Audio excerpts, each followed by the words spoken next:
La Trilla, con Juan Quintana. Muy buenas tardes, gente del campo, y buenas tardes, amigos del campo y de sus gentes. Bienvenidos aquí a esta hora de radio agraria, alimentaria y agroambiental con Miki Garay, el mando de los controles técnicos, y compañero Jaume Segales. Jaume, ¿cómo estamos? Muy buenos días a todos. Bueno, pues asuntos variados que vamos a tratar hoy. Por cierto, está calentito el tema del lobo. Ya saben nuestros oyentes habituales que es un asunto que seguimos de cerca desde hace muchos años. Luego lo vamos a comentar, esta relajación, ¿no? Esta menor protección que parece que va a tener el lobo. Un peldaño al estatus con el voto contrario de España. Sí, y luego comentaremos. Y todavía queda algún paso por medio que cumplir hasta que eso se pueda aplicar. Pero bueno, vamos a comentar. También vamos a hablar del precio de la patata, lo que es el mercado de la patata en Castilla y León, que está pasando una situación complicada debido a una cierta protesta sobre el papel que están jugando los intermediarios, y también en cuestiones de agricultura ecológica. Bueno, pues parece que el Tribunal de Cuentas les ha dado un pequeño rapapolvo, a ver qué nos cuesta nuestra invitada. El Tribunal Europeo lo que cuenta es que, claro, que hay que vigilar con el dinero que se subvencionan ciertas cosas. Pues veremos que nos cuenta nuestra invitada Aina Calafate, de la Sociedad Española de Agricultura Ecológica y Agroecológica. ¿Qué valoración hacen ellos de este informe? Que luego comentaremos un poco más en detalle. Por supuesto, nuestro querido compañero Pablo Madribuelo, que se acerca a esta España medio llena, y hoy va a hablar con Ignacio Valero, que es miembro de la Fundación Talento 58, que se dedica a promover acciones de repoblación mediante el impulso de la integración de ciudadanos inmigrantes. Muy de actualidad también esta cuestión.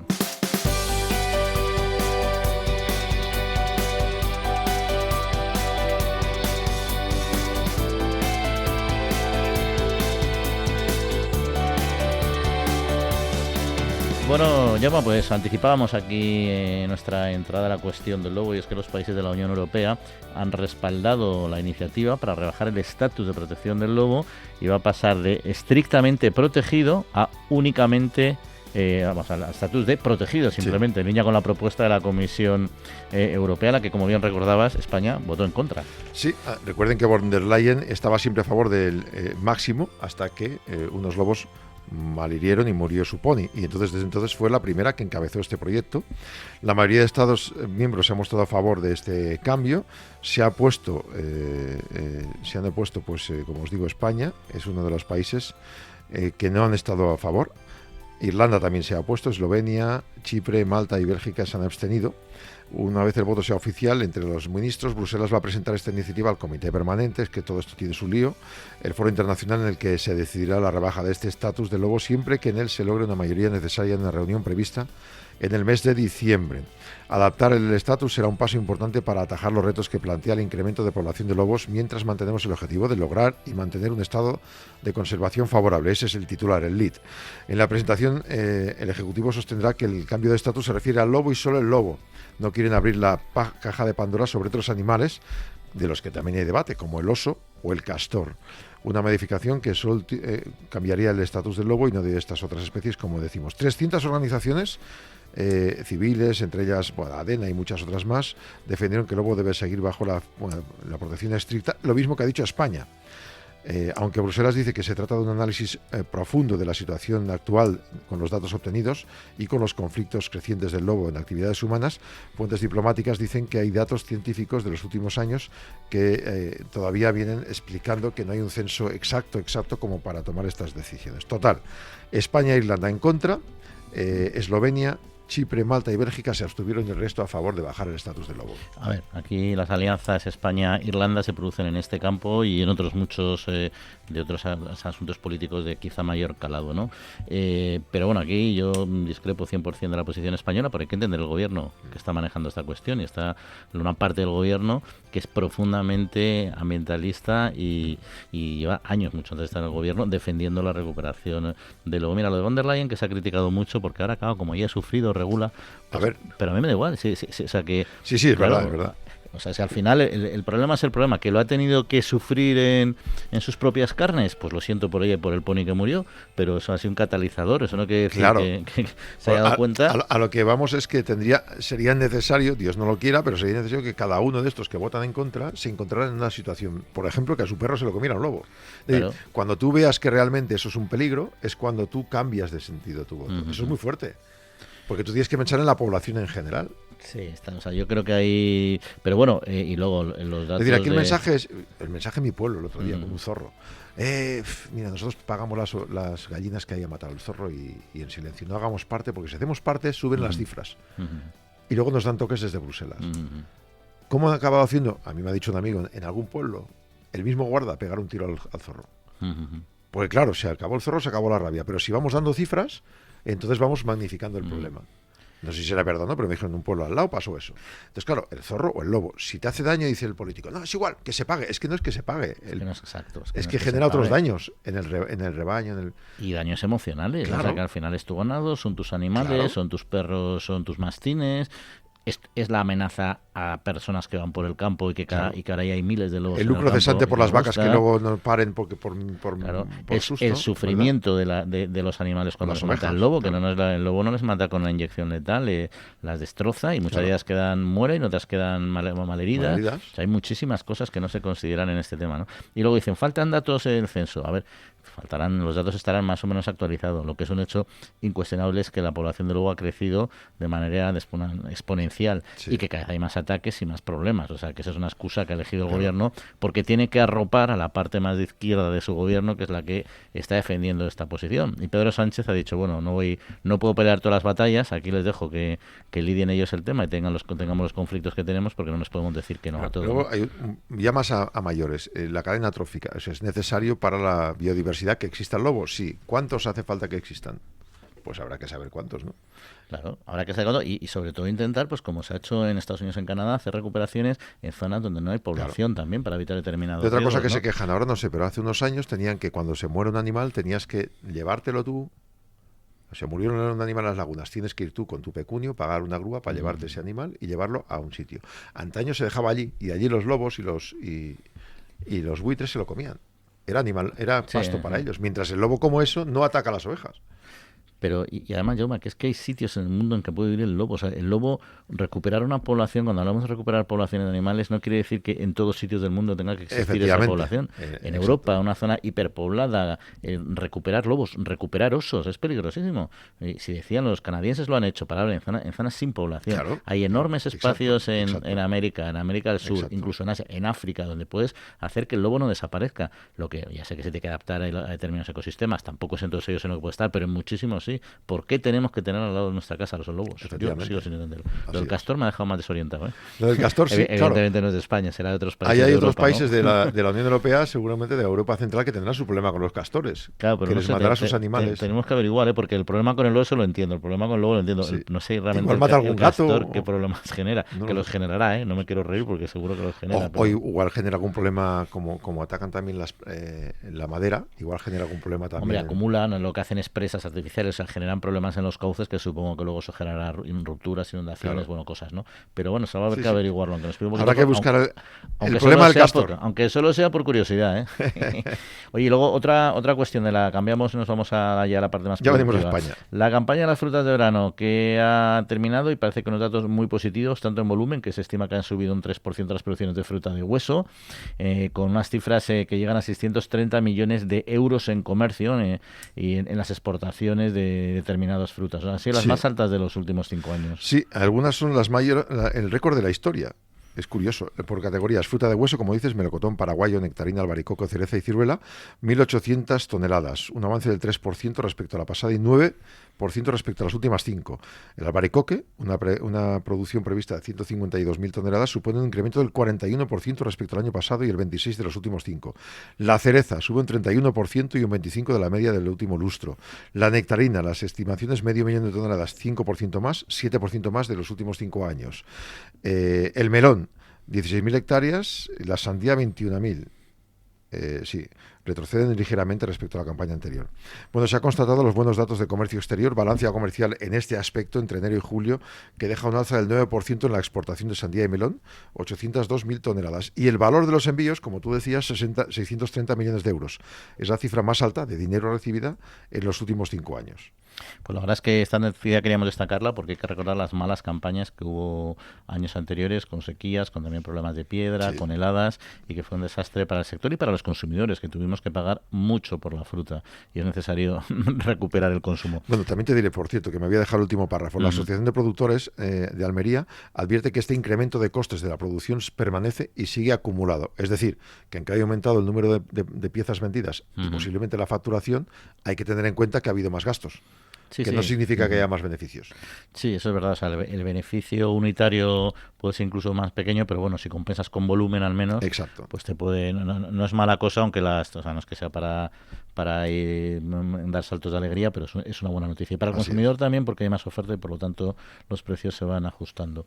Pues si te parece, ya vamos a terminar este primer bloque de noticias con otro asunto también muy positivo, que es el aceite de oliva, otro asunto que preocupa mucho a los consumidores por todo lo que nos ha afectado en esta cesta de la compra y a los productores. Hay una noticia interesante que nos lleva hasta Estados Unidos, que dice que ha superado el aceite de oliva español al italiano por primera vez, hablando de precio medio de venta en el mercado estadounidense. En el primer semestre del año se vendió a 8,81 euros el kilo en Estados Unidos, frente a los 8,62 euros kilo al que cotizó el que procedía de Italia. ¿Esto es bueno o malo? Porque siempre el precio depende de... La Interprofesional dice que es un vuelco histórico y que tiene trascendencia. A ver, trascendencia como marca, es decir, que España está al nivel de Italia y supera a Italia a nivel de marketing como calidad de producto, ¿no? Porque si te lo pagan caro es calidad de productos. Es verdad que el precio es en torno al 25 menor que los italianos en general. En volumen España ha vendido un 20% más de aceites de oliva al primer semestre, 70.000 toneladas, 10.000 más que Italia, en eso también hemos ganado, vendemos más toneladas que Italia, y esta mayor venta de producto ha propiciado esa facturación récord, además acumulada, 611 millones de euros, un 101 más que el año pasado, es decir, que se ha facturado 300 millones de euros más que el año pasado en ventas. Como tú bien dices, claro, también es verdad que están pagando más caro ahí el aceite, pero bueno, igual has detraído o sea, esa parte de que no ha vendido Italia, la ha vendido España. Claro, sí, para mí la clave era si realmente se están subiendo precios de España porque hay poca oferta, pues entonces el negocio no rula, porque al final, bueno, hay poco, como cuando aquí subieron los precios del aceite al consumidor al oeste, que todavía estamos pagándolos. Sí. Pero lo bueno ahí en Estados Unidos es que han subido los precios, que han superado los precios a Italia, pero que se está vendiendo cada vez más producto. Es decir, que el consumidor estadounidense cada vez valora más nuestro producto, está dispuesto a pagar más por el aceite español, incluso habiendo aceite italiano disponible, lo cual quiere decir que se está... Es un éxito de marca y de posicionamiento. Ahí la labor de toda la interprofesional y de todas otras organizaciones, yo creo que ha movido mucho esta cuestión. Y también es cierto que el producto español cada vez se conoce un poquito mejor en otros países, particularmente en Estados Unidos. El turismo hace mucho a ello. Sí, sin duda. Los turistas que vienen aquí prueban una fritura con aceite de oliva y dicen que estoy comiendo ahí grasa asquerosa, me llevo el aceite. Y empiezan a entender que el centro de producción de oliva del mundo es España y no Italia, no se engañen. Ahí la pasta y todo eso se lo dejamos a ellos si quieren. Pero el aceite está aquí, básicamente. Efectivamente. Bueno, pues si te parece, Jaume, cerramos aquí nuestro primer bloque de noticias y pasamos a hablar ya con nuestros primeros invitados.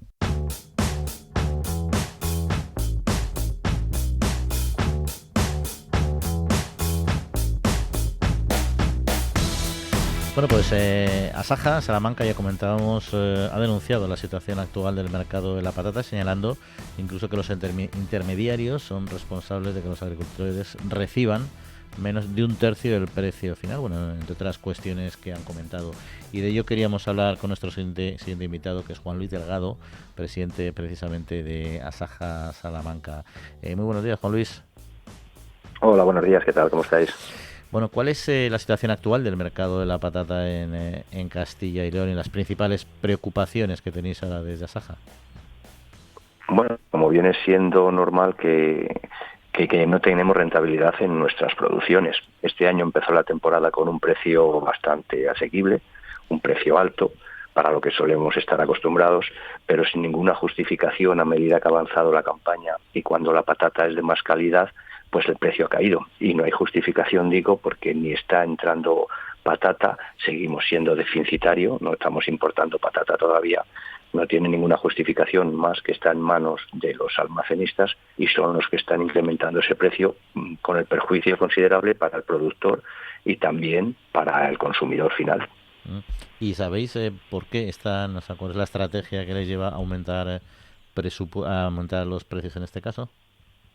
Pues realmente no lo sabemos, pero lo cierto es que hemos entrado en una dinámica de precios altos en la mayor parte de los insumos para las familias, todos los productos de alimentación, y yo creo que siguiendo esa estela es lo que están haciendo. Pero el que hayan subido el precio y además bajárselo al productor es lo que menos sentido tiene cuando somos deficitarios en España en producción de patata. En España se consumen en torno a 3 millones de toneladas de patatas y solo producimos 2. El otro millón hay que importarlo y en la medida que sigamos perjudicando a los productores, pues esa balanza comercial se va a ir perjudicando cada vez más, en perjuicio de todo el país y de la autosuficiencia alimentaria, que es lo que siempre estamos intentando defender. La producción de patata este año es más o menos parecida a la de años anteriores. ¿Ha mejorado? ¿Hay más cantidad? Es un poquito más baja, pero bueno, la calidad es buena calidad y a medida que avanza la temporada, pues es de mayor calidad. Se empieza sacando con un ciclo corto. Hubo problemas en la campaña de sementera por las aguas y demás, pero bueno, es de buena calidad. En cualquier caso, mejor que las patatas que tendremos que importar más adelante, que suelen ser patatas congeladas o mantenidas en cámaras durante tiempo, principalmente origen de Francia, es donde solemos tener las que importamos. Con Francia siempre hemos tenido ese problema, pero en principio no tiene mucho sentido porque siempre todos sabemos que son de cámaras, son de peor calidad, que no se potencie un poco más el mercado local, ¿no? Porque es donde yo entiendo que está la calidad, es un circuito mucho más corto, no hay que llevar a cámara, y entonces esos intermediarios que mencionas no son conscientes de que de esta manera lo que consigues en el fondo es detraer, porque al final funcionas con dientes de sierra. Si un año es malo o funciona mal, pues el agricultor el año que viene decidirá no sembrar patata y al final pues tendrás problemas porque tendrás que tirar de esa patata de cámara, que es peor, ¿no? Por supuesto, vamos a acabar con la gallina de los huevos de oro a medida que se perjudique. Además, la patata es un cultivo complicado porque las tierras donde se siembra la patata necesitan una rotación de muchos años, entre 5 y 7 años. Tienen que pasar desde que se siembra una temporada de patata para que se vuelva a sembrar en esa misma tierra. Los costes se han incrementado muchísimo. Hace muy poco, antes de la guerra de Ucrania, como ha pasado con todos los productos, pues hablábamos de un coste por kilo de patata que andaría en torno, antes hablábamos en céntimos, sería en torno a los 9-12 céntimos. Ahora eso se ha multiplicado por 2 o incluso un poco más, estará en torno a los 22 céntimos en lo que cuesta producir la patata, y en algunos casos estamos ya empezando a venderlas a esos precios, por lo tanto perdiendo dinero los productores. Y es que la inversión que tiene que hacer una temporada de patata, una hectárea de patata tiene un coste en torno a los 11.000 euros, que eso hay que adelantarlo toda la temporada para ahora tener que venderlos a un coste inferior a lo que nos hemos gastado. Pues lógicamente, lo que bien decías tú, pues eso va a desanimar a muchos productores, y en vez de tener que importar 1 millón como venimos importando de toneladas, pues en el futuro tendremos que importar más. ¿Hay algún tipo de salida, no sé, buscando exportación para que se den cuenta los productos, los de aquí de España, que se puede buscar otro mercado y por tanto si no lo pagan a ese precio tendrán que comprarla en Francia?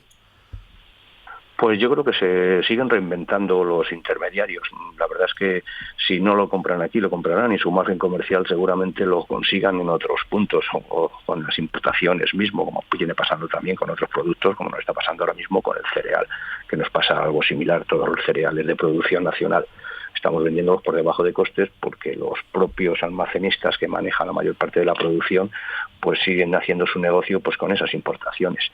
No sé cuál sería la solución, pero desde luego la solución... Quería decir si había manera de cambiar de almacenistas y buscar unos exportadores que les paguen más a ustedes, aunque sea el problema que se exporte esa patata. No sé si hay opción a eso. Es que nosotros no somos ni exportadores tampoco de patata, por eso porque producimos menos de la que consumimos. Lo desconozco. España exporta algo de patata, principalmente a Portugal, no es el productor, pero exportamos patata de buena calidad, y lo que realmente importamos son patatas congeladas o frías, las mantenemos frías en las temporadas que aquí no se produce, principalmente por el hecho de que la patata que se produce en España no permite mantenerla en frío. Ya. ¿Y la ley de la cadena, Juan Luis, está jugando algún papel? ¿De alguna manera está contribuyendo o puede llegar a contribuir a paliar esta situación, o no tenéis mucha confianza depositada en ella? Es una demanda constante, que la ley de la cadena funcione. Damos por hecho que es una herramienta complicada, en el momento que funcionase, si llegase a funcionar, pero a día de hoy no está funcionando, porque si funcionase no estaríamos hablando de que estamos vendiendo por debajo de costes ahora mismo, y además esa variación de precios sin ninguna justificación no tiene motivo. La ley de la cadena no funciona. Es una herramienta que tiene muy buenas intenciones, pero que ni en esto ni en ninguno de los productos agrarios a día de hoy está funcionando. Claro, porque si cualquiera se pone a denunciar a la persona que te tiene que comprar las patatas, ¿no? Si lo denuncias puedes perder el cliente, imagino. Por supuesto.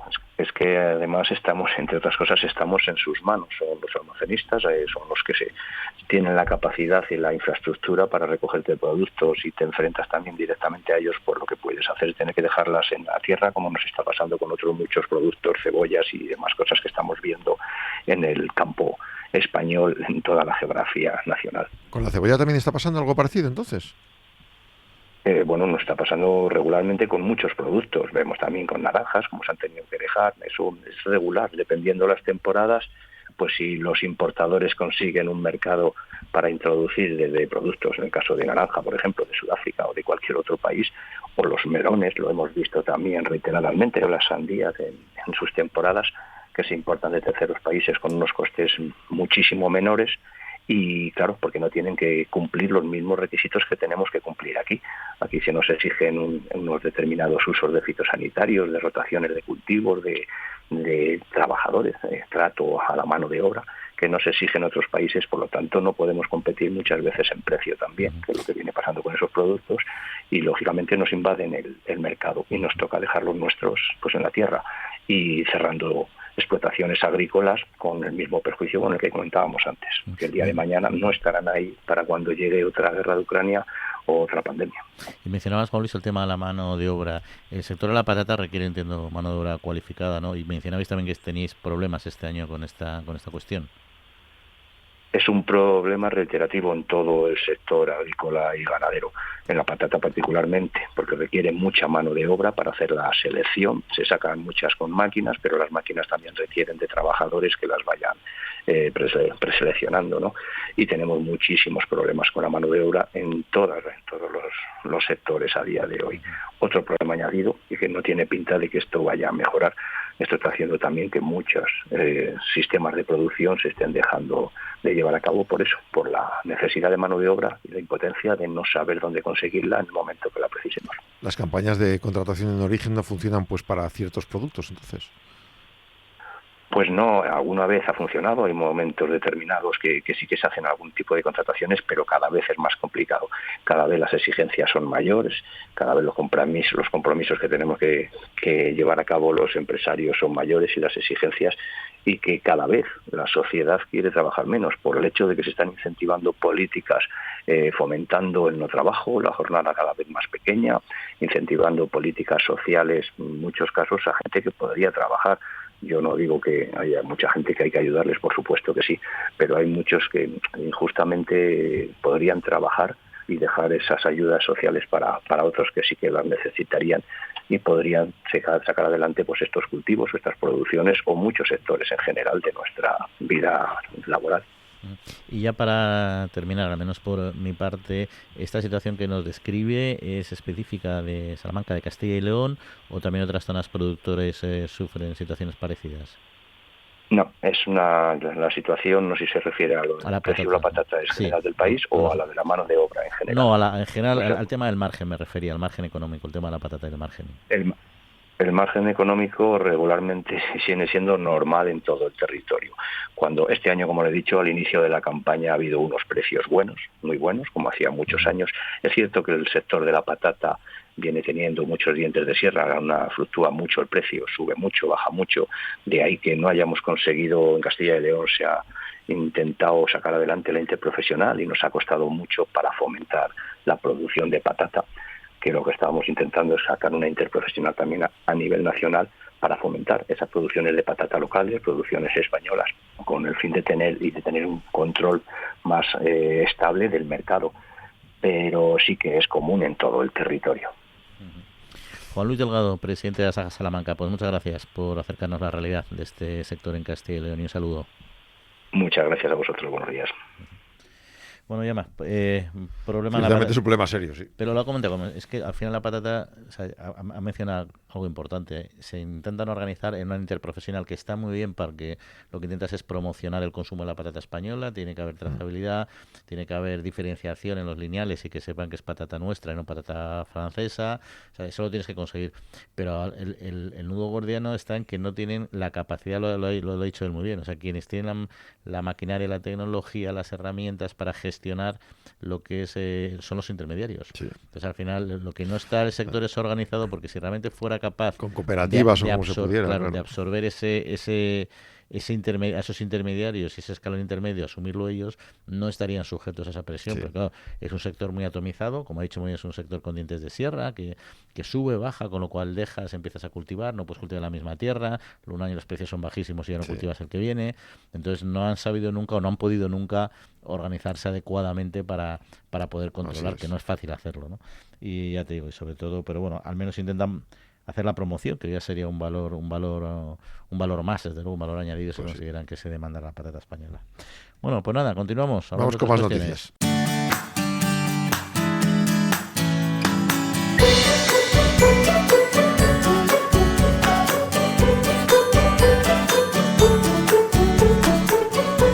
Volvemos a retomar la actualidad del sector y hablamos ahora de superávit comercial alimentario, que ha subido en el primer semestre hasta julio un 31%. Sí, superávit de 1.223 millones, fruto de las exportaciones de casi 6.000 millones y importaciones de 4.600. Es un 20,1% más de superávit respecto a julio del año pasado. Alimentación, bebidas y tabaco es el que más beneficios ha dado a España en este aspecto, la mayor contribución a la tasa de variación anual con exportaciones de 2,4 puntos más. Tenemos saldo positivo en productos cárnicos, frutas, hortalizas, legumbres, aceites, grasas y bebidas, pero nuestro saldo negativo es que compramos más productos pesqueros, azúcar, café, cacao, lógicamente, lácteos, huevos y tabaco. En términos generales, el déficit de la balanza comercial de España se ha situado en 19.000 millones de euros en los 7 primeros meses del año, un 10% menos que el año pasado. En general, por tanto, las exportaciones suman 228.000 millones, 0,9% menos, la segunda mejor cifra de la serie histórica. Las importaciones, 247.000 millones. De todo en general. Pues neveras, coches, todo. Por eso que se muestra que somos un sector potente, somos una locomotora, porque al final nuestra balanza no va alineada con la del país, siempre positiva y creciendo. Y eso que ahora tenemos problemas con China, o sea que estamos como preocupados por los mercados exteriores en muchos casos. Sí, esta semana recuerden que se votaba la posibilidad de mantener y poner fecha a los aranceles de nuevo con China para los coches, hasta un 35% del valor de cada coche en Europa. Alemania no sé cómo se toma esto, porque claro, son sus coches, pero España, claro, tiene que ponerse un poco de perfil. Si quieren que nos compren jamón los chinos. Y eso que en España también el sector de automoción es importante, porque tenemos aquí muchas plantas de fabricación, ¿eh? O sea, estamos ahí un poco en un equilibrio inestable. Hoy vamos a pasar a hablar de cuestiones de sanidad animal. En concreto, son varias las que tenemos hoy sobre la mesa, pero una investigación en concreto recogida por la revista Nature advierte que las estrategias de control de virus de la gripe aviar no están funcionando y por lo tanto creo que más preocupa cabe la posibilidad de que haya variantes que se estén propagando silenciosamente. Sí, fíjate, en Missouri, Estados Unidos, se detectó el primer caso humano de gripe aviar sin contacto con animales infectados. Fue este pasado agosto. Hay 13 casos previos que se correspondían posiblemente a haber estado expuestos a animales. Estos investigadores del Reino Unido han visto que las estrategias de vigilancia del virus fallan al dar los datos de contagios, especialmente en las granjas de vacas en Estados Unidos. Claro, eso da enormes lagunas para los mecanismos de control. No solo es obligatorio declarar la gripe aviar en aves de corral y no en mamíferos, por ejemplo. Se advierte el contraste entre la falta de datos actual sobre la propagación del virus en esas granjas y el control exhaustivo que ha habido en generaciones previas en ganaderos de ese país. O sea, como si hubiera habido un poco de dejadez en este aspecto. Los científicos alertan que el riesgo supone el análisis del virus de la gripe en fauna salvaje que se centre solo en cadáveres, lo que implica que puede haber variantes que se están propagando ahora mismo en animales vivos. No sé cómo se puede hacer, pero habría que hacerlo. Y luego hay, además de más reporte de datos, los investigadores creen que habría que recurrir a la vacunación. Hay vacunas antigripales para las aves de corral que no evitan el contagio, pero reducen la carga viral, y que hay reservas de estos medicamentos. La gravedad de la futura pandemia sigue sin estar clara. Los investigadores dicen que la baja letalidad de los últimos contagios humanos hacen que bajemos un poco la guardia en este aspecto. Sí, lo que pasa es que los virus mutan y al final es de las enfermedades veterinarias que efectivamente pueden impactar en la Claro. salud humana, como hemos visto. Y además, las aves, el problema que tiene es que no se transmite solo, mira, la peste porcina ya lo sufrimos por transmisión por tierra a través de jabalíes, de animales salvajes, pero es que las aves además van volando, con lo cual es mucho más difícil su control. Y es cierto que Estados Unidos, igual que pasa en sanidad humana, los controles, yo no sé por qué funcionan peor, es decir, ahí se filtran muchas más crisis sanitarias de todo tipo por sobre medicación en humanos, en animales, es decir, hay un control un poco más laxo y al final Claro. ahí viene una serie Claro. de problemas. Y la gripe aviar es un problema porque igual que hay otras como las que vamos a ver a continuación que no afectan en principio al ser los humano, humanos, sí. la aviar sí, ¿no? Y vamos a hablar en concreto de la segunda, que es La lengua azul. de la lengua azul, porque el Ministerio de Agricultura, Pesca y Alimentación va a comprar más de 650.000 dosis de vacuna contra el serotipo 3 de esta enfermedad para apoyar a las comunidades autónomas y animar a la vacunación en las zonas limítrofes con Portugal. En concreto yo creo que hay, no sé si en torno a 14, 15 serotipos Sí, de lengua el azul. serotipo 3 es el que se ha detectado en Portugal, en la frontera con España, y buscan permitir la vacunación voluntaria en Badajoz y Huelva, Cáceres, Salamanca y Zamora. Quieren evitar las dificultades del mercado y que la rentabilidad luego pues se pierda en esas explotaciones. La vacunación es importante, insiste el ministro, porque permite tener zonas libres de lengua azul, clave para mantener ese comercio exterior. Por ahora está presente en algunas zonas con diferentes fenotipos, como dices tú. El ministro agradece a las comunidades autónomas la adopción de la estrategia común de vacunación para conseguir evitar o minimizar este problema en muchos productores. Ahora, la aparición del serotipo 1 en Extremadura ha aconsejado la fijación de zonas de restricción también, toda la comunidad autónoma y vacunación obligatoria. Y está también el serotipo 8 en Cataluña y Aragón. No, la verdad es que el tema de sanidad animal es apasionante. España lo controla muy bien en general, quizá Sí. por lo que sufrimos con la peste porcina, y en eso somos una referencia. Pero yo, si te parece, de emplazo, como hemos hablado de lengua azul, de gripe aviar, pero está la viruela ovina, está la hemorrágica epizootica, que también hemos hablado, está la tuberculosis, es decir, bovina. Tiene mucha... Yo, si quieres, la semana que viene hacemos un pequeño recordatorio a nuestros oyentes de estas enfermedades que mencionamos tanto y que a veces les suenan al chino. Sí, de hecho el calendario de esta temporada va fuerte con esto, porque son los temas en los que ahora mismo están preocupados para que se consiga vacunar y frenar todo esto. Exacto, pues vamos a dejarlo hoy aquí. Vamos a hacer una última cuestión simplemente antes en este último boletín, que sí quería hablar, que es en Bruselas y en lo que es las cuestiones climáticas, y es que Bruselas está pidiendo más medios y más financiación para ya ayudar al ámbito rural ante las diferentes crisis climáticas en las que nos encontramos. Sí, dicen, lo que tenemos ahora no puede garantizar la ayuda. El riesgo es tan grande para los agricultores que no hay ningún sistema ni de ayuda, ni dotaciones, ni seguros que esté a la altura de lo que necesitamos, dice el comisario de Agricultura. Hay peticiones de eurodiputados durante un debate en torno a las sequías y fenómenos meteorológicos en tiempos de cambio climático. Hay que construir, dicen, resiliencia, otra vez más el palabra, de una manera apropiada, tanto ahora como para el futuro. La transformación sistémica en base a respuestas integradas para todos estos problemas. Durante el debate, el comisario recalcó la importancia de invertir en gestión de riesgo, tener acciones de prevención que eviten sequías, como por ejemplo plantar cultivos que requieran menos agua. También defiende el papel de la PAC para ayudar a preparar a los agricultores, que es fundamental, dice, en este aspecto, la importancia de tener sistemas de aviso temprano para las emergencias.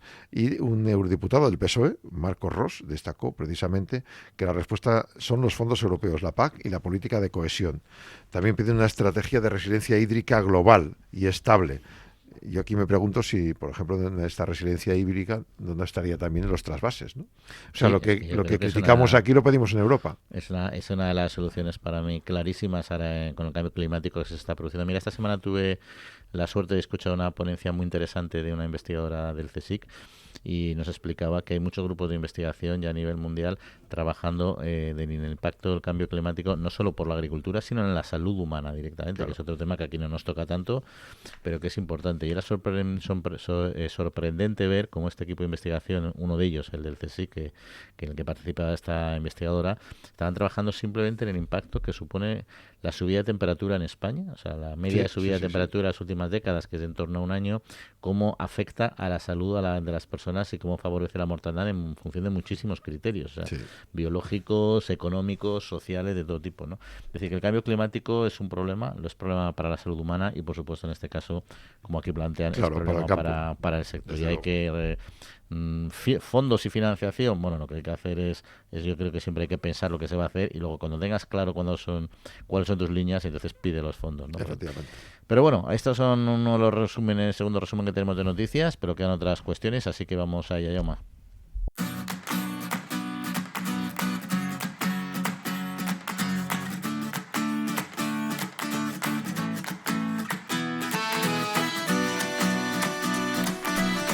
Bueno, Jaume, pues como ya comentábamos, este informe del Tribunal de Cuentas Europeo, que parece ser ha identificado, dicen, lagunas e incoherencias en las políticas europeas de agricultura ecológica, teniendo en cuenta que bueno, que en 2014-2022 se concedieron 12.000 millones de euros en ayudas a prácticas ecológicas y de alguna manera dicen que sin cumplir los objetivos medioambientales y de mercado. Es un informe que a mí me ha sorprendido leer la noticia, no es verdad que no he profundizado en el informe como tal, pero seguro que nuestra invitada de hoy, Aina Calafat, que es la coordinadora del área internacional y de alianzas de la Sociedad Española de Agricultura Ecológica, seguro que se lo ha hecho y nos lo va a poder explicar un poquito mejor. Aina, muy buenos días. Buenos días. Sí, bueno, era un poco lo primero era saber cómo ha sentado y cómo ha interpretado el sector este informe, el Tribunal de Cuentas. Bueno, yo creo que el sector esperaba un informe como este. Una cosa es luego los titulares que se han sacado, que son asentados también porque son interpretaciones parciales. O sea, nosotros desde hace mucho tiempo el sector viene reclamando que haya una mayor recogida de datos, que las políticas vayan más allá de una vinculación al apoyo solo a la superficie, porque las producciones ecológicas y las explotaciones ecológicas son diversificadas, normalmente cierran ciclos dentro de la explotación y entonces con menor superficie se suelen gestionar con menor superficie. El informe evalúa las políticas, no evalúa la producción ecológica. Entonces, las conclusiones son de los fallos que hay en las políticas de apoyo. Y, de hecho, lo que dice es, a lo largo del informe, sí pone en valor lo que es la producción ecológica. En el punto 14 excluye del análisis y del informe a lo que es el sistema de control de la producción ecológica, porque esto ya se hizo en el 2019 con buenos resultados. O sea, no cuestiona la producción ecológica, lo que cuestiona es que el dinero que se está destinando a la producción ecológica solo está incentivando la superficie, o que crezca la superficie, no está incentivando, por ejemplo, el consumo, no está incentivando que haya una mayor conexión entre producción, transformación o incluso producción dentro de la cadena, que no vincula los pastos o los cereales extensivos a que haya un ganado asociado, y cuando eso sí que reforzaría el crecimiento de la producción ecológica. Y luego sí que pone de manifiesto, por ejemplo, que han habido algunos Estados miembros que han hecho interpretaciones un poco erróneas, erróneas de las normas de bienestar animal, que del propio reglamento de la producción ecológica, pero también el propio informe dice que fueron sancionadas a posteriori, que tuvieron que devolver el dinero que se había dado en ayudas. Yo creo que el caso era Austria. Uh-huh. Y luego en esta cuestión que mencionabas, Aina, del tema de las ayudas que critican un poco que la forma no son las ayudas a la superficie, si yo no lo he entendido mal, ese tipo de ayudas que se está dando, ¿qué está implicando? Que aumenta la producción, pero eso no quiere decir que no se haga de acuerdo a las normas de producción ecológica, sea más o sea menos. No, o sea, la superficie que aumenta en ecológico, como el término está protegido, además también el informe lo destaca, que es la única producción que ahora mismo está certificada en este sentido, tiene que cumplir las normas. Entonces, lo que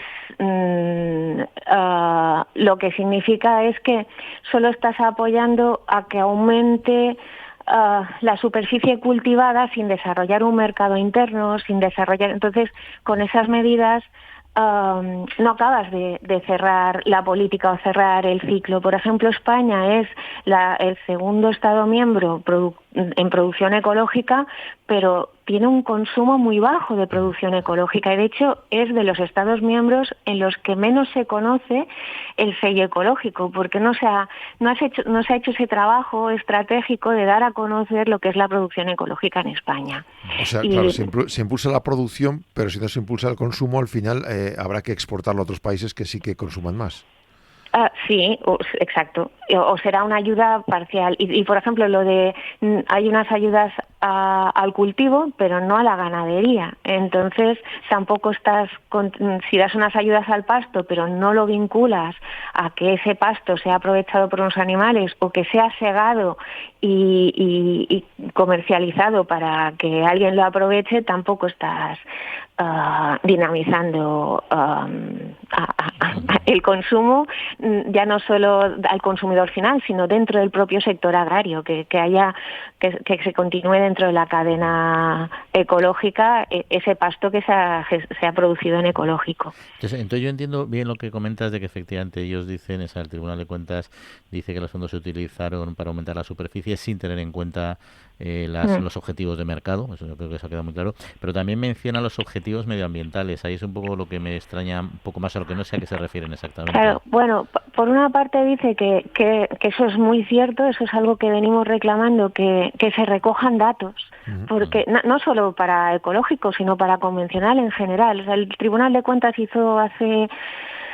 Ahora, no sé, 2-3 años, también un análisis de la PAC en general, de lo que era el pago básico, llegó a esa misma conclusión, que solo se estaba apoyando a la superficie de siembra y que no se recogían datos que sí se podrían estar recogiendo. Y no se trata de aumentar burocracia, sino simplemente de gestionar y analizar esos datos que se generan.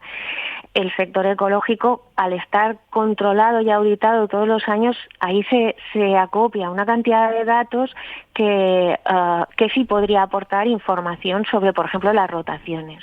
En el caso de las rotaciones dice que, aunque el reglamento exige que se hagan rotaciones, después estas no siempre están documentadas y que no todos los países tienen una definición de lo que es una rotación. Claro, una rotación no siempre implica que se usen leguminosas, por ejemplo. En hortaliza es por familia, si no lleva leguminosas. En cereales sí lleva leguminosas. Entonces, hay esa falta dentro de las políticas. No que haya una visión integral de todo el proceso para apoyarlo. Y es... Esta comunicación, por tanto, puede ser importante, entiendo yo, porque puede incentivar los cambios necesarios que usted está proponiendo dentro de la Unión Europea, o puede que no sirva para nada y se quede ahí en un cajón. Bueno, normalmente, si no es a corto, a medio plazo, suelen tener impacto estos informes. O sea que nosotros esperamos que sí, que sirva para que haya un cambio en la lógica de las ayudas de la PAC. Ya no solo a producción ecológica, sino a la PAC en general, que incentive esas explotaciones diversificadas, esas explotaciones pequeñas y que realmente apoye a un tejido social vinculado al sistema, a la producción agraria y a los territorios rurales. Y también esperamos que sirva para tener cambios pues más a nivel local, a nivel estatal y autonómico. Por ejemplo, en España tenemos un plan de acción para la producción ecológica que, bueno, está redactado, pero que desde hace prácticamente un año y todavía no se ha empezado a aplicar. Entonces, que pongamos en marcha ese plan de acción, porque sí que tenía en cuenta todos esos aspectos que luego el informe del Tribunal de Cuentas recoge, ¿no? Mejorar en investigación, mejorar en recogida de datos, mejorar en conexión con el consumidor. Y después, a nivel autonómico, tenemos algunas comunidades autónomas que no están para nada apoyando a la producción ecológica. Ya no es que no vayan más allá del apoyo a la superficie, es que ni siquiera eso. O sea, hay varios casos ahora mismo las dos Castillas, Castilla y León, Castilla-La Mancha, en Aragón también hay problemas, o sea, que no se está apoyando, y la verdad es que una explotación que quiera hacer las cosas bien necesita de un cierto apoyo para hacer esa transición, porque el mercado, para poder estar en un mercado en el que estará compitiendo en desigualdad de condiciones, si no. Perfecto, pues muchas gracias por todas las explicaciones y aclaración de este tema, que era un tema un poco delicado. Aina Calafat, que es coordinadora del área internacional de la Sociedad Española de Agricultura Ecológica. Un saludo y hasta otra ocasión. Muchísimas gracias. Buenos días. La verdad es que es verdad que es un tema complicado que va más allá, pero fíjate. Pero explicado como lo ha contado ella, realmente es cambiar los métodos. O sea, si se está trabajando bien en el terreno, es cambiar los métodos, ¿no? Sí, lo que pasa es que al final es verdad que también lo que anuncia, lo que pone sobre la mesa el Tribunal de Cuentas es que se puede crear un sistema desequilibrado que dependa totalmente de fondos de la Unión Europea, ¿no? En vez de un sector dinámico, claro, impulsado por consumidores. Yo tenemos otros temas que tratar, no hemos podido continuar con este asunto, pero ahí tengo mis dudas, porque en el fondo el sector ecológico es un sector que está apoyado. De hecho, la forma que está demandando el apoyo de comunidades autónomas como Castilla-La Mancha, Castilla y León, porque al final, en una inmensa mayoría, es menos productivo que la agricultura convencional, rentable. Entonces es menos rentable, con lo cual tiene que tener ayudas. Va a llegar a haber una demanda, entiendo yo que el Tribunal de Cuentas dice que al consumidor le encante el producto ecológico y no le importe pagar más, en cuyo caso tira esa demanda y entonces la oferta se equilibra. Pero yo es que dudo que la sociedad europea, por muy avanzada que sea, con las crisis que van y vienen, claro, realmente se consolida la producción ecológica a un nivel elevadísimo. Ha pasado en países como Austria, en algunos otros, pero al final la pela es la pela, y cuando no tienes que recortar, pues recortas, es un estándar muy típico, pasas de ecológico a convencional y ya está, ¿no? Veremos. En fin, Jaume, pues nada, continuamos hablando de otros asuntos. La Trilla, con Juan Quintana. Tenemos que hablar del agua también, hablando de transparencia también, que lo que te ofrecen los bares y los restaurantes. ¿Sabemos lo que es realmente cuando hablamos de agua? El agua. El 90% de los consumidores demanda que se les informe del tipo de agua que se va a servir en un restaurante y cuánto va a pagar por ella, según la encuesta nacional hecha por Metroscopia para el Instituto de Investigación Agua y Salud, que analiza la percepción y preferencias de los consumidores. Muchas veces se genera confusión sobre qué tipo de agua te están ofreciendo en el bar o en el restaurante y si vas a pagar por ella. Y es necesario que se informe y que cada uno decida. Esto lo señala el doctor Luis Gutiérrez Serantes, doctor en Medicina y Cirugía por la Complutense, miembro del Comité Científico del Instituto de Investigación Agua y Salud. Los restaurantes pueden ofrecer al cliente agua mineral natural, agua de grifo en jarra o vaso y agua filtrada en el propio establecimiento, que va en botella de vidrio, a veces con el nombre del restaurante. Bueno, pues hay que especificar qué tipo de agua y si te van a cobrar por ella. 1 de cada 6 consumidores es consciente de que le están sirviendo agua de grifo filtrada y se la están cobrando. 8 de cada 10 declaran que no están dispuestos a pagar por esa agua del grifo filtrada y por tanto les gustaría tener esa información. Sobre las aguas minerales, que cuando te dan en la botella crees que es esa, la mineral natural tiene características únicas. Son distintas de las aguas, tanto de grifo como filtradas. Vienen de acuíferos subterráneos, son puras desde el origen, se protegen de la contaminación, bacteriológicamente sanas, no requieren ningún tratamiento químico para el consumo a diferencia de las otras, se envasan a pie de manantial con todas las garantías y la composición en mineral y propiedades saludables permanecen constantes. Hace más de 300 análisis diarios de estos tipos de agua. Por eso que cuando coges un agua tienes que saber si es de una o de otra. Mineral no es lo mismo que el agua del grifo filtrada y por tanto si te van a cobrar por ella, si estás de acuerdo, lo pagas.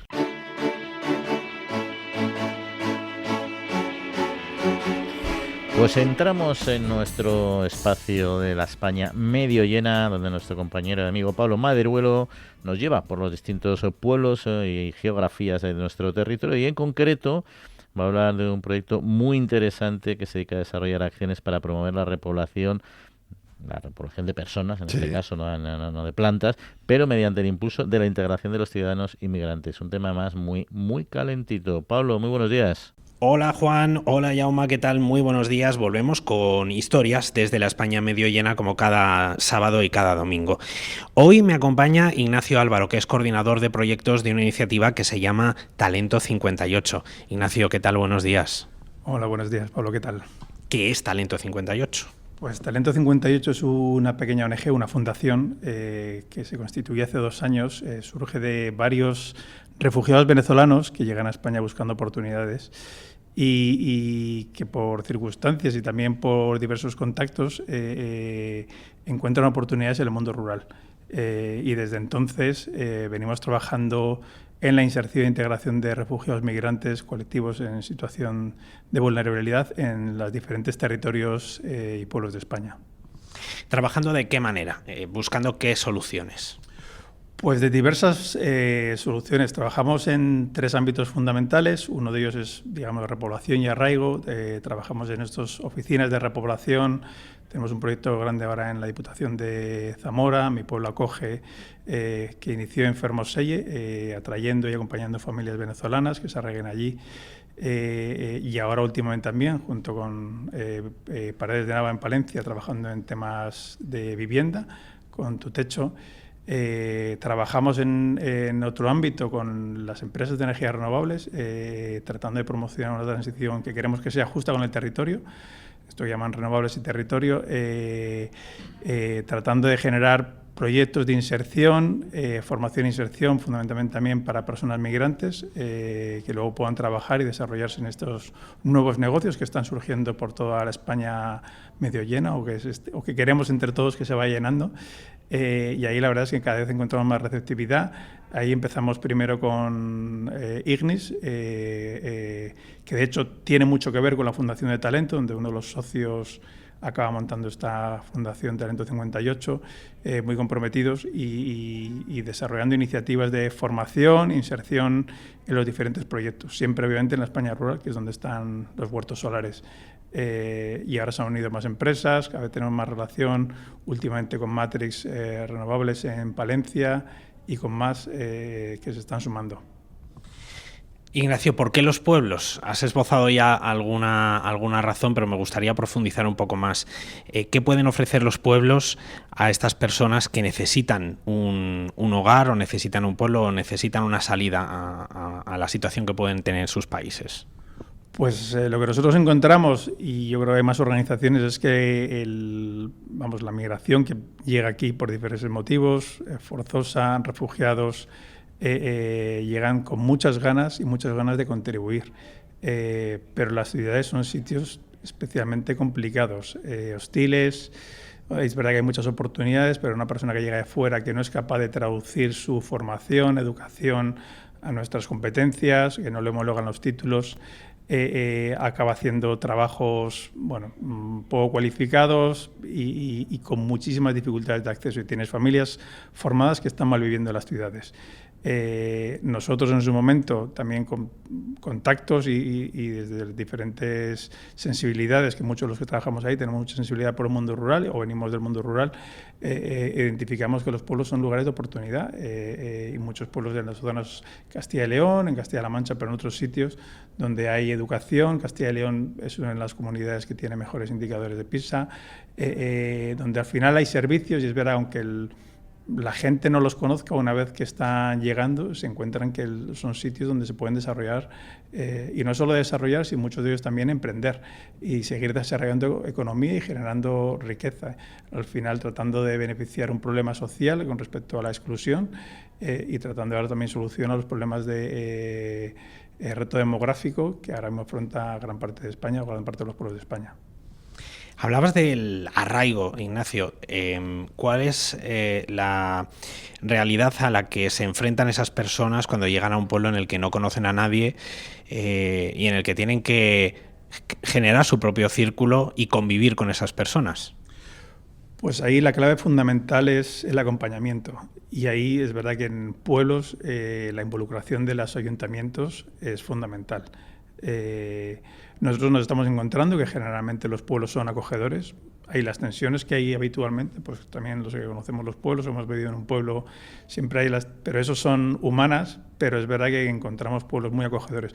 Pero es fundamental que el ayuntamiento, que está comprometido con su pueblo, que ve en la necesidad de repoblación una necesidad fundamental, y se comprometa con esas personas, porque sí que requieren obviamente pues un acompañamiento a la hora de llegar. Nosotros también acompañamos a las familias en los puestos en los que estamos trabajando, pero obviamente requieren que les acogen, que escolaricen a los chicos.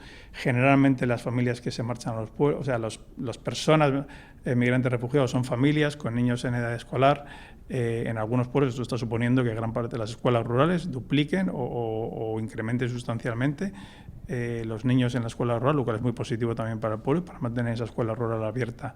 Pero obviamente esto requiere de concejales y concejalas o personal del ayuntamiento que se comprometa, que les ayude desde los papeles, empadronarse, a guiarles un poco en esos primeros inicios y que luego vayan generando también conexión. La verdad es que en los pueblos, que generalmente son acogedores, donde todo el mundo se conoce, yo creo que esto funciona mucho más fácil que en las ciudades, que son muy hostiles, donde nunca conoces a tus vecinos, no sabes con quién, y bueno, donde al final se encuentran mucho más estas familias, pues digamos, sufren mucho más el aislamiento y la falta de relación social. Has puesto algunos ejemplos de proyectos que estáis llevando a cabo en municipios como Fermoselle o como Paredes de Nava. Me gustaría preguntarte, por último, ¿qué necesitáis o cómo se puede ayudar o qué es lo que tendría que pasar para que haya nuevos proyectos, más proyectos que puedan dar soluciones a estas personas extranjeras? Pues como todo esto al final requiere de esfuerzo y involucración de muchos de los que trabajamos en Talento 58, también voluntarios, pero también de las instituciones y de empresas que cada vez más se están comprometiendo también con el territorio. Obviamente esto pues conlleva tiempo, dedicación, cariño, y esto al final pues requiere de recursos a la hora de poder estructurar y organizar este tipo de procesos que ayuden a la revolución y que ayuden a una solución a este tipo de familias. Nosotros además, una de nuestras vocaciones tiene que ver con fomentar ese desarrollo económico de los territorios y estamos comprometidos o intentando apoyar a que negocios que están cerrando por falta de relevo generacional se mantengan abiertos, con familias que quieren y están comprometidas. Y obviamente ahí pues la necesidad de recursos y capital es mayor, aunque nosotros apoyemos directamente, pero obviamente ahí que cada vez más administraciones, que ya lo están haciendo poco a poco, pero también empresas que quieran de diferentes tipos, o como ya pasa con las de energía, empresas de energías renovables, se quieran comprometer, pues obviamente sumando poco a poco todos, yo creo que es más fácil que esto vaya escalando. Así será, sin duda. Gracias, Ignacio Álvaro, de la Fundación Talento 58, por habernos descubierto toda esta realidad, y volvemos, como siempre, Juan Jaume, en 7 días con nuevas historias del medio rural aquí en La Trilla. Hasta la semana que viene. Bueno, Gemma, se nos acaba el tiempo. Una última noticia, si te parece interesante, sí, sobre el etiquetado en concreto del vino, de la cerveza y de las bebidas espirituosas en general. Sí, bueno, hay que decir que sobre el etiquetado se señala que solo el 26% de los licores y el 2,9% de los vinos ponen el etiquetado con el valor nutricional. Las cervezas lideran con un 56% esa información, licores 26%, aperitivos el 16%. Solo el 27% enumera los ingredientes. La Federación del Vino dice que esto es un informe del año 23, que se están poniendo en marcha todos estos temas. También tienen todos QR en la botella. Lo mismo dice en cuestión de los licores espirituosos desde la Federación. Dicen que están también con los QR, con 43.000 lecturas. Cerveceros de España, el sector desde el año 95 tiene un código de autorregulación publicitaria donde también se pone en la etiqueta al máximo de información con el QR, en el que el que quiera puede saber cuál es la composición de cada producto. Mira, yo creo que el etiquetado, esto es por ley, hay que hacerlo, o sea, no queda otra, pero verdaderamente composición y valor nutricional del vino y la cerveza. O sea, el vino y la cerveza son alimentos que todo el mundo sabe de dónde provienen y todo el mundo sabe que tienen alcohol y que lo tienen que consumir con moderación. Es decir, que hay una información que yo, en mi opinión, no necesita nadie saber, o sea, que te pongan esos temas. O sea, precisamente estos alimentos no requieren esa trazabilidad, en mi opinión. Ahora bien, yo sí que creo que el etiquetado beneficia o es bueno para el sector. ¿Por qué? Porque hay un debate abierto hace muchos años y todavía controvertido, entonces si es un alimento o no es un alimento. Claro. Y es verdad que tener ese etiquetado común a otros tipos de alimentos más no discutidos, digamos, pues está muy bien, valor nutricional, claro, composición, vale, pues ya sabes que tiene cebada, que tiene lúpulo, el otro que tiene uva, que tiene sulfitos, a lo que sea.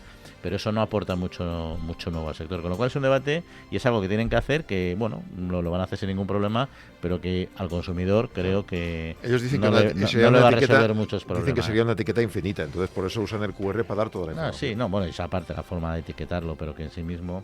Bueno, Jaume, se nos va acabando el tiempo, como un placer como siempre. Un lujo. La semana Feliz día a todos. Acuérdate de las enfermedades estas, Ani, que hemos hablaremos de todas ellas. Veterinarias, que tenemos que hacer ahí los deberes. Y que pasen muy buena semanita y en 7 días volvemos a estar con ustedes. Cuídense.